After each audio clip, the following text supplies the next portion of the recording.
Сәлем достар, менің каналыма тіркеліп, лайк басып, комментарий жазып, қолдап отырыңыздар. Ендеше кеттік. Күн шуақ шашып, ормандар жайқалып, құстар сайрап, табиғат бізді құшағына шақыратын жайдары жаз келді.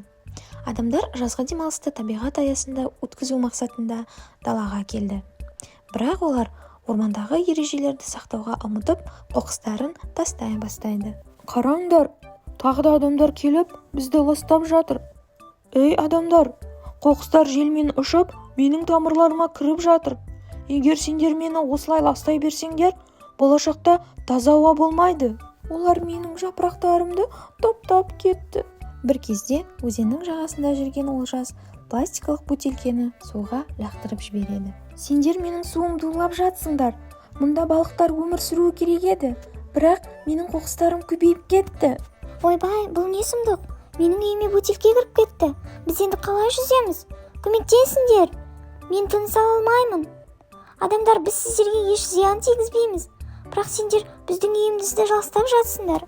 Кенет орман жануарлары да адамдарға үрейлене қарап, жиналып кеңес өткізеді. Бұл жер бізге тиесілі. Біз адамдарға ескерту жасауымыз керек.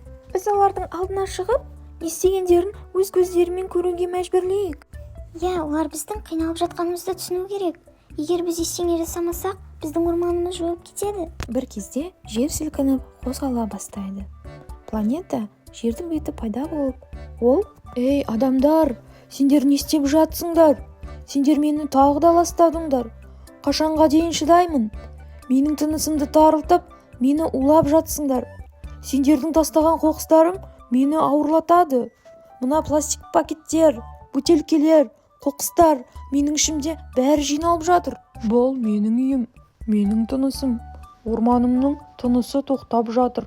Адамдар мені ластап, өмірімді қиып отсыңдар. Біздің үйімізге қол тигізіп жатсыңдар. Біз қалай өмір сүреміз? Ағаштар мен өсімдіктерді бұзсаңдар, бізге қалай паналау керек? Мен бәрін жақсартып, өмірді қолдап отырмын. Бірақ сендер мені ластап отсыңдар. Қоқыс тастауды тоқтатып, мені сақтап қалу керек. Егер бәрі осылай жалғаса берсе, менің жаным жай таба алмайды. Егер сендер қоқысты сұрыптап, табиғатты таза ұстамасаңдар, болашақта сендерге демалатын жер қалмайды. Сәлем достар. Жер дұрыс айтады.